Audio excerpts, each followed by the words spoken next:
last United States intervention in Latin America prior to the attacks on Venezuela and the capture of Nicolas Maduro happened here in Panama. In 1989, the United States invaded this country to capture General Manuel Noriega. Just like Maduro, he was accused of drug trafficking, but also money laundering and persecuting political opponents.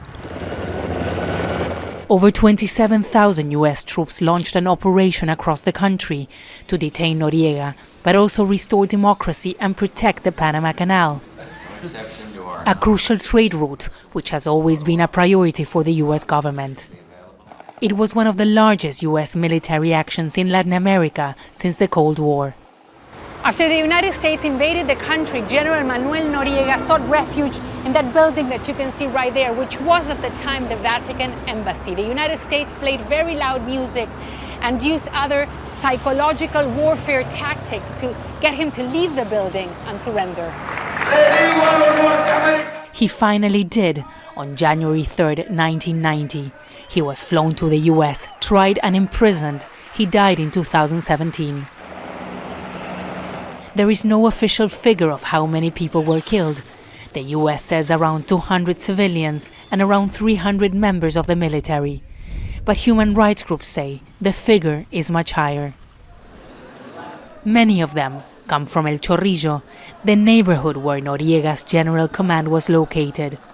The area was largely destroyed by firebombing. Luis Carlos Mejia's father was killed during the invasion. He says his father was killed by mortars launched from U.S. helicopters. Why did they have to destroy a community to detain one man? Noriega, they could have taken him, but no, they destroyed this area, a poor area, and they never took any responsibility for what they did. At the time, the United States described the invasion of Panama as a successful operation. It was quick, decisive, and regime-changing. The Trump administration is using similar words to describe the operation against Nicolas Maduro. But Venezuela is not Panama. The armed forces are stronger. The United States does not have soldiers on the ground, as there's thousands of armed civilians who do not support a U.S. intervention. For many people in Panama, the U.S. invasions remains a traumatic experience, and for many people in Latin America, it symbolizes U.S. interventionism. Teresa, Al Jazeera, Panama City.